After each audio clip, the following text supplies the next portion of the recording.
Missile strikes? Yeah. Landmine blasts. Fighter jets deployed. You'd think, we were talking about some major global hotspot, right? But this really intense conflict is actually erupting between Thailand and Cambodia. I mean, two countries we usually think of for, peaceful temples, amazing tourism. So how did these two neighbors, seemingly okay with each other, suddenly end up in, street-level combat?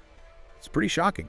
Our mission today in this deep dive is really to dig into our sources, pull out the crucial bits of knowledge, the key insights. We're going to try and unpack this strange, escalating border conflict and, figure out what's really happening and why it matters to you. It's fascinating, isn't it? Because right at the heart of all this, it's an ancient Shiva temple, perched right on a mountaintop.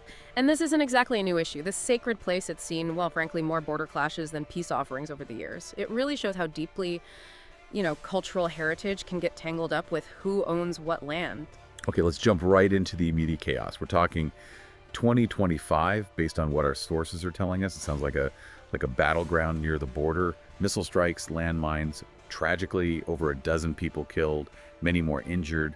Thai F-16s are in the air, and civilians on both sides, they're literally running from their villages. And the focal point, the thing that's all swirling around, is this one single ancient temple. It almost sounds unreal. Yeah, and that specific temple is Priya Vihaar. It's actually a UNESCO World Heritage Site, built way back 11th and 12th centuries during the Khmer Empire, so deep Hindu roots there. But the key thing here you see is its double role. It's a huge symbol of cultural pride for both Thailand and Cambodia. And yet, at the same time, it's this constant, really volatile point of who owns the territory. Right, and that really gets to the core of the dispute, doesn't it? Is this temple, and crucially the land it's on, in Thailand or Cambodia? Cambodia says, look, it's ours, the temple and the land. And they point to that 1962 ruling from the International Court of Justice, the ICJ. But Thailand? But they don't accept that, do they? They argue the land around the temple, the hill itself, is theirs. So the question becomes, how does an international court ruling just not settle things?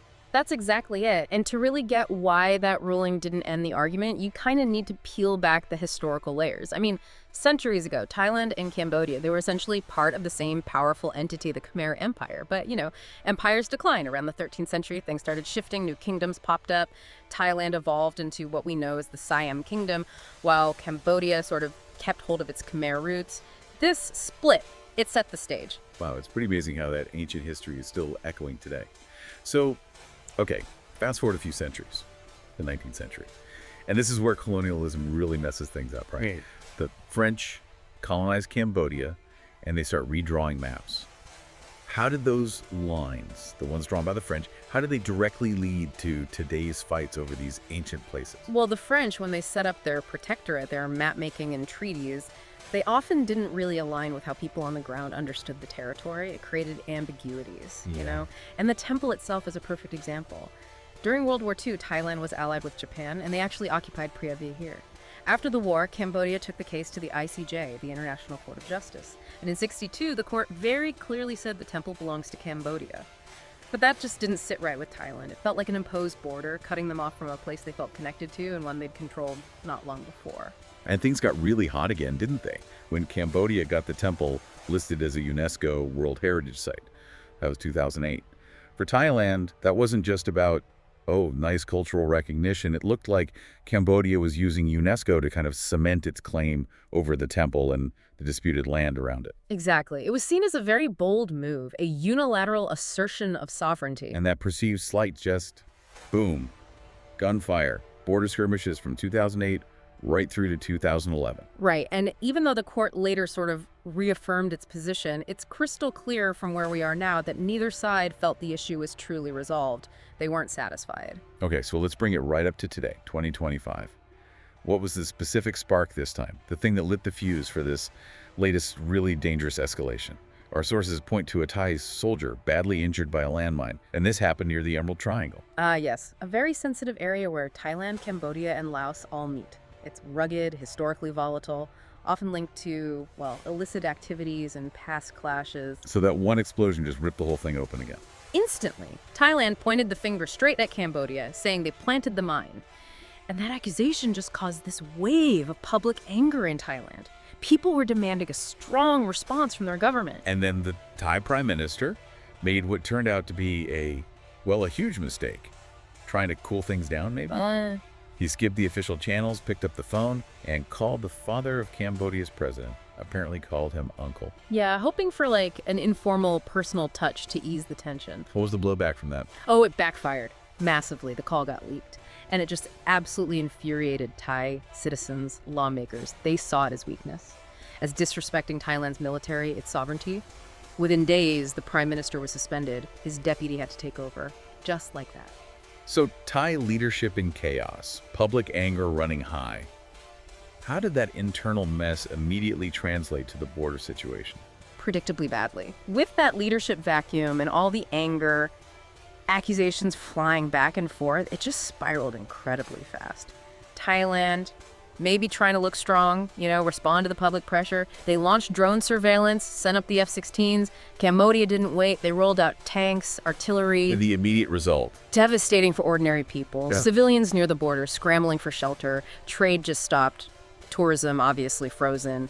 Diplomatic ties basically cut. It's almost, darkly ironic that even while this is happening, sources say memes started popping up online, mocking international peacemakers for being quiet. Yeah. It says a lot, doesn't it? Yeah. About how people feel, maybe a bit disillusioned with how these things are usually handled. Absolutely. It's a stark reminder, public discourse finds its own ways, even in serious conflicts. Sometimes a meme captures what official statements miss. And look, while the big players, the US, China, they haven't really jumped in fully. Neighboring Vietnam has voiced serious concern. And that's the worry, right? If this keeps going, it really risks pulling in bigger powers. What started local could become, a much bigger global flashpoint. So what's the takeaway here? If we zoom out a bit, that temple, Preah Vihear Narn, it's clearly way more than just stone and history. It's become this loaded symbol, national pride, ancient legacies, present day geopolitical pushing and pulling. It's all wrapped up in that one spot. What makes this such a tough case study, maybe, is not just the border dispute itself, but how one cultural artifact can almost weaponize national identity. It makes compromise feel like giving up history, not just negotiating land. And why should you, listening right now, care about a temple conflict maybe half a world away? Well, this isn't just about old bricks or lines on a map. It's about identity. It's about legacy. It's about trauma, really, stretching back centuries. That hasn't been resolved.